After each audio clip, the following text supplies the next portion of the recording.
Hello students, welcome back to defence exam tips. GK का एक previous year paper हम लोग सॉल्व करेंगे। अगर आप चैनल पर नए आए हो डिफेंस एग्जाम टिप्स पर, तो प्लेलिस्ट जो मैंने क्रिएट कर रखी है उसमें एमटीएस 2024 की जितनी वीडियोस हैं प्लीज़ आप देख लेना। और एक बार आप वीडियोस को देखोगे तो उसमें केवल पेपर सॉल्व नहीं कराया है मैंने, वो तो यूट्यूब पर बहुत सारे लोग करा रहे हैं। रादर आपको एक टेक्निक बताना, एक अप्रोच बताना मेरा मकसद रहता है हमेशा। तो इस प्लेलिस्ट में जाकर आप देख सकते हैं, थंबनेल पर लिखा हुआ है किस चीज़ से रिलेटेड वो वीडियो है। और उस वीडियो में जो टेक्निक्स मैंने बता रखी हैं आपको, वो आप खुद से एक बार अपने लॉजिकल एक रैशनल माइंड से अप्रोच करके अप्लाई करके देखना, और एग्जाम को वैसे अप्रोच करके उस टेक्निक से देखना, बहुत हेल्प मिलेगी आपको। और ये 19 जून की सेकंड शिफ्ट है, जिसमें 68 मार्क्स का एवरेज था। हाईएस्ट मार्क्स 92 थे 2022 वाले एग्जाम में। मतलब ये एक मॉडरेट शिफ्ट थी, मॉडरेट टफ शिफ्ट। इसमें 20 नंबर का नॉर्मलाइजेशन हुआ था। बोले तो 104 या 105 नंबर रॉ लाने पर एक गवर्नमेंट जॉब मिल रही थी। पहला क्वेश्चन है यहाँ पर, वो इंडियन का क्लासिकल कौन सा डांस है? केरला का। तो केरला आते ही हम लोग ये दो ऑप्शन तो एलिमिनेट कर देंगे। ये आंध्र प्रदेश का है, ये उड़ीसा का है। जिसमें यूनिक फेस मास्क लगाए जाते हैं, मेकअप किया जाता है कलरफुल, कथकली इसका राइट आंसर है। देखते ही सॉल्वेबल क्वेश्चन था, इजी क्वेश्चन था। Which are the following is a complex permanent plant tissue. ये एक रिपीटेड क्वेश्चन है, और अदरवाइज भी आप जाइलम पे टिक कर सकते हो, क्योंकि बाकी तो मैंने तो इसका नाम नहीं सुने। जो लोग साइंस बैकग्राउंड से शायद उन्होंने सुने हो। अगर गेस करना होता तो जाइलम के साथ जाते, अदरवाइज भी एक रिपीटेड क्वेश्चन है साइंस की, आप देखोगे जीएस वाली बुक में तो उसमें आपको मिल जाएगा। Which state government has introduced India first death audit framework. ये क्वेश्चन करंट का कह सकते हैं। इसमें लगभग हर स्टेट में तो एलिफेंट पाया ही जाता है, लेकिन अगर आप देखोगे तो हाईएस्ट पॉपुलेशन जो है वो कर्नाटका में है, देन केरला में है, तमिलनाडु में है, आंध्र प्रदेश में है। तमिलनाडु गवर्नमेंट रिसेंटली लेके आई थी। रीजन था ट्रेन एक्सीडेंट्स की वजह से, और ह्यूमन कॉन्फ्लिक्ट भी हो रहा था लोगों से हाथियों का। लोगों की बस्ती में आ जाता था हाथी, तो इसलिए उसकी डेथ की जो दिक्कत थी उसका एक ऑडिट करने के लिए स्टेट गवर्नमेंट ये बिल लेके आई थी, तमिलनाडु गवर्नमेंट। तो डुएबल क्वेश्चन तो नहीं कहेंगे, थोड़ा सा स्लाइटर टफ क्वेश्चन था। फोर्थ क्वेश्चन देखते ही खत्म था। क्रिकेट कौन सा कंट्री लाई थी? फिफ्थ क्वेश्चन है चिटगांव आर्मरी रेड, बहुत रिपीटेड क्वेश्चन है, सूर्य सेन इसका राइट आंसर है। दाचिगाम नेशनल पार्क ये कहाँ पर है? जम्मू एंड कश्मीर में। प्रीवियस पेपर से भी था, इजी भी था, सो स्टिल डुएबल क्वेश्चन। ये मैं डुएबल इसलिए लिख देता हूँ ताकि लास्ट में काउंट कर सकें तो इतनी टफ शिफ्ट में कितने करने लायक क्वेश्चन थे। ठीक है, ये भी डुएबल था, ये टफ मान लेते हैं। ठीक, ये टफ था, ये टफ था, बाकी रेस्ट डुएबल था। मतलब जाइलम वाला शायद ना आता हो, कैंडिडेट ने ना पढ़ा हो, तो टफ मान लेते हैं। सेकंड बैटल ऑफ तराइन, जिसमें मोहम्मद गोरी जीत गया था। पहले वो पृथ्वीराज चौहान जीते थे 1191 में, और सेकंड में Mohammad Ghori. Option number second इसका राइट आंसर है। Which are the following is autobiography of Dalai Lama. Repeated question है यार, ये मल्टीपल टाइम आता रहता है, तो ये भी डुएबल मान लेते हैं। प्लेइंग इट माय वे, बाकी तो पता ही है आपको।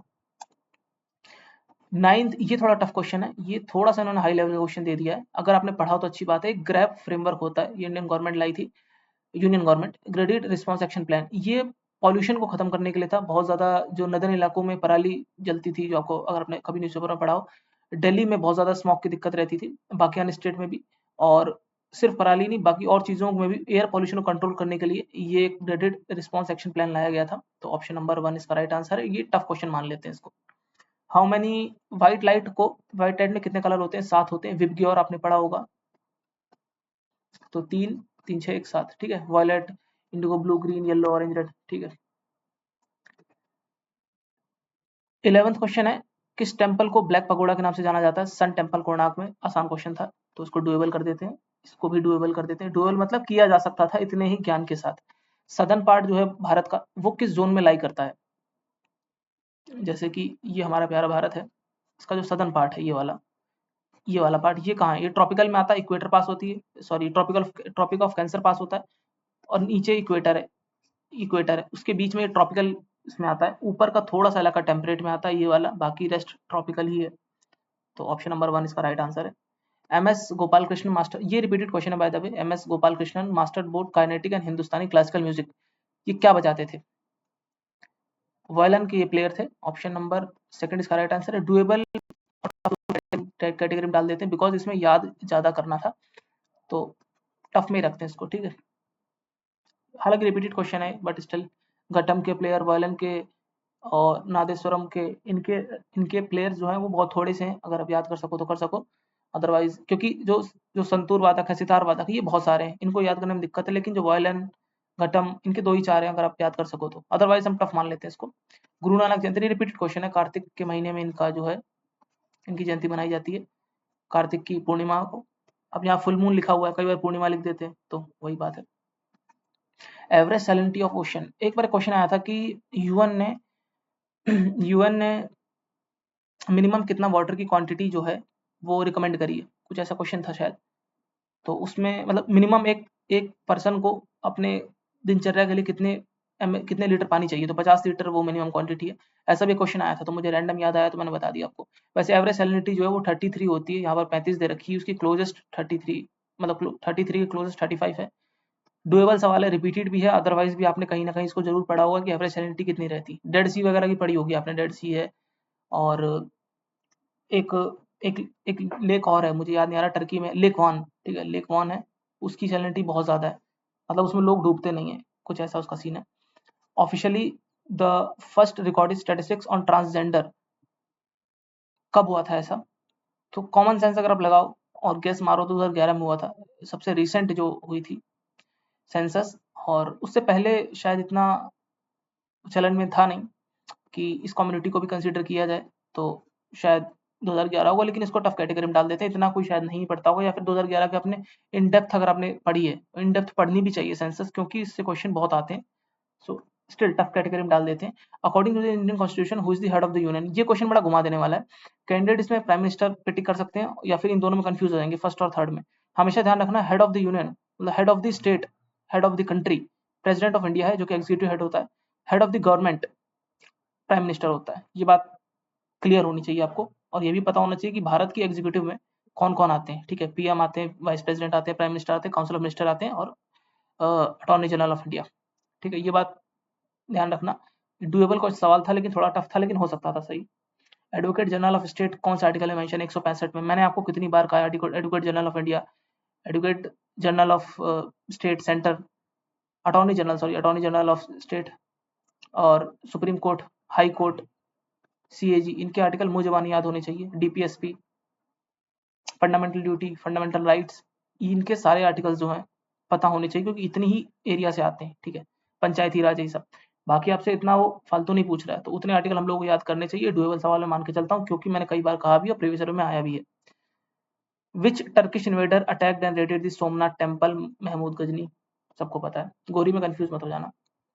ये क्वेश्चन थोड़ा सा मुझे रैंडम लगा, और इसका आंसर वैसे दिव्य दत्ता है, हो सकता है प्रीवियस ईयर में आया हो, लेकिन मैंने अभी तक तो नहीं देखा 2018 से लेकर अभी तक। इसका राइट आंसर दिव्य दत्ता है। मतलब ये जो है, ये किसकी किताब है, the stars in my sky, those who brighten my film journey. India participated in Olympics, अभी ओलंपिक्स चल भी रहे हैं, 1900 में पहली बार भारत ने पार्टिसिपेट किया था, इस बार भी ओलंपिक्स हो रहे हैं, क्वेश्चन आ सकते हैं वहां से। फादर ऑफ मॉडर्न इंडिया, राजा राम मोहन राय, सती प्रथा को खत्म करा और भारत में बहुत बदलाव लेके आए, तो फर्स्ट इसका राइट आंसर है। ये रिपीटेड क्वेश्चन है, एक एरिया में बहुत क्लोज सेटलमेंट्स हैं, उसे क्या कहा जाता है, कॉम्पैक्ट सेटलमेंट। मैंने ये सॉल्व भी कराया था सॉल्व भी कराया था मैंने, कॉम्पैक्ट सेटलमेंट इसे कहा जाता है, एक थोड़े एरिया में बहुत कॉम्पैक्टली अगर डेंसली पॉपुलेटेड जो स्लम डेलिंग्स होती हैं, जो स्लम होते हैं सिटीज में, वो भी कॉम्पैक्ट सेटलमेंट का एक एग्जांपल है। ह्यूमन डेवलपमेंट इंडेक्स में ये डुएबल सवाल था, ये भी डुएबल था, ये भी डुएबल था, रिपीटेड है इसलिए इसको डुएबल माना जा सकता है। ह्यूमन डेवलपमेंट इंडेक्स में भारत इंडियन सब कॉन्टिनेंट में, मतलब जो इंडियन सब कॉन्टिनेंट के जो नीचे वाले देश हैं ये, और अपना नेपाल और भूटान, इनमें सबसे टॉप पे कौन है। बांग्लादेश तो नहीं है, नेपाल भी नहीं है, भूटान और श्रीलंका में आप थोड़ा कंफ्यूज हो सकते हो। भूटान ने जो हैप्पीनेस इंडेक्स निकाला था उसके तहत आप कर सकते हो, लेकिन ये करंट का क्वेश्चन है, श्रीलंका इसका राइट आंसर है। और ह्यूमन डेवलपमेंट इंडेक्स में पाकिस्तान भी हमसे आगे, ठीक है, इंडिया बहुत ही पीछे, सो सेकंड इसका राइट आंसर है, ये डुएबल सवाल है अगर पढ़ा हो तो, अदरवाइज करंट में था इसलिए टफ में डाल देते हैं इसको। This is the minimum amount of fund that bank have to keep with the RBI as a deposit, मतलब वो मिनिमम अमाउंट अगर बैंक रन ना हो जाए, जो सीआरआर कहते हैं, सीआरआर और एसएलआर, इसमें क्वेश्चन आते रहते हैं, स्टैट्यूटरी लिक्विडिटी रेशियो और सीआरआर, इसमें कैश में कुछ पैसा रखना पड़ता है, कुछ परसेंट जो रिजर्व बैंक तय करती है कि 9% रखना है, 4% रखना है, 10% रखना है। मान लो 100 रुपए है, आरबीआई ने तय करा कि 10% आपको सीआरआर रखना है, तो 90 रुपए आप लोन में घुमा सकते हो, 10 रुपए आपको कैश में रखना पड़ेगा अपने साथ, ताकि कभी सब लोग अगर पैसे लेने आ गए तो उनको कुछ कुछ पैसे देकर शांत किया जा सकता है, एकदम से बैंक रन नहीं हो जाएगा, कुछ इसका इसका ये लॉजिक है, डुएबल सवाल था। सो लेट्स सी 3-1 32132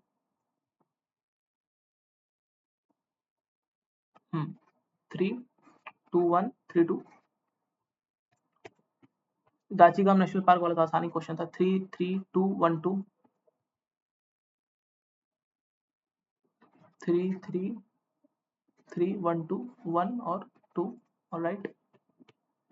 एंड 11 का 31241 31241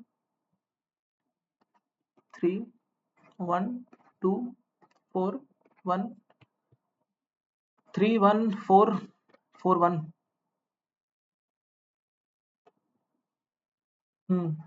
उसका ये गेस सही था वैसे 2011 ये मैंने गेस किया था।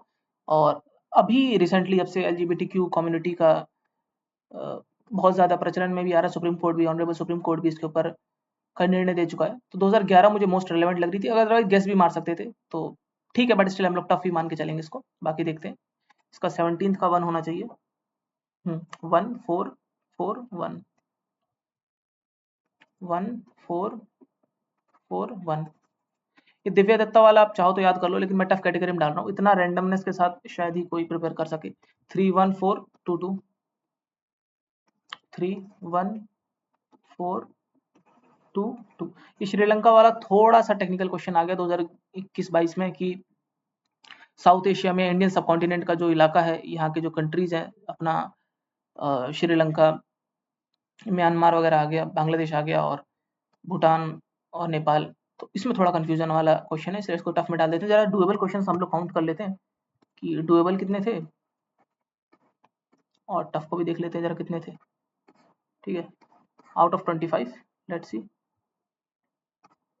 1 2 3 4 5, ये भी एक आसान सवाल था, 5 6 7 8 9, ये भी आसान था, 10 11 12 13 14 15 16 17 17 क्वेश्चन ऐसे थे जो हो सकते थे निश्चित रूप से। 7 क्वेश्चन टफ कैटेगरी में मैंने डाले, बहुत ही लूज होकर मैंने, बड़े ही मतलब स्ट्रिक्टनेस के साथ नहीं करता, तो स्ट्रिक्टनेस के साथ करता तो 20 क्वेश्चन डुएबल हो सकते थे। 17 क्वेश्चन स्टिल एक अच्छा नंबर है। वो 23 और 17 वाला जो आंकड़ा है, अपना जो होली कॉम्बिनेशन है, ये पूरा होता नजर हमें आ रहा है इतने टफ शिफ्ट में भी। और इसमें भी अगर ये आंकड़ा टच होता है तो 120 का रॉ स्कोर मिलेगा और 20 की नॉर्मलाइजेशन हुई थी, 140 आपका नॉर्मलाइज स्कोर आएगा। और 125 126 नंबर जो है थी लास्ट कट ऑफ एक जॉब पाने के लिए, तो 140 is a very decent score. आशा करता हूँ आपने इससे इतना सीखा होगा कि कितना पढ़ना है। ठीक है, बस इतना समझ लो तो इट्स मोर देन इनफ। और थोड़ा सा एक मैं लास्ट में आपसे कह रहा हूँ, क्योंकि लास्ट तक कैंडिडेट बहुत कम रहते हैं, वो ये कि यूट्यूब से थोड़ी सी दूरी बनाना आप शुरू कर दो। मेरे चैनल से भी अगर आपको सीखना है, एक बार वीडियो देख ली, सीख लिया, काम खत्म। टाइम वेस्ट करना खत्म कर दो आप, ठीक है, बिल्कुल, क्योंकि आपको पता नहीं है कि आप कब एक प्रोडक्ट बन जाओगे, आप कब एक कस्टमर हो, आप कब एक प्रोडक्ट हो। यूट्यूब के ऊपर यही होता है। सो प्लीज बच के रहना इस चीज से। बहुत ही कम लोगों को आपके जीवन से सरोकार है और केवल आपका ही लाइफ है, आपको ही होना है। बाकी मैं हर वीडियो में लगभग ये बात मैं कहता हूँ और मैं बार बार कहता हूँ, क्योंकि कुछ भी नहीं होगा। एग्जाम हो जाएगा अक्टूबर नवंबर में, और जितने भी यूट्यूब पर आपको दिख रहे हैं रैंडम लोग, दे विल जस्ट डिसअपियर, वो दिखेंगे ही नहीं, कभी थे भी नहीं, ऐसा हो जाएगा। सो प्लीज इस बात का ध्यान रखना। सो बीवेयर ऑफ दीज थॉट्स। मिलते हैं अगली वीडियो में। कोई डाउट हो तो आप कमेंट बॉक्स में बता सकते हो। तब तक के लिए गुड बाय, जय हिंद।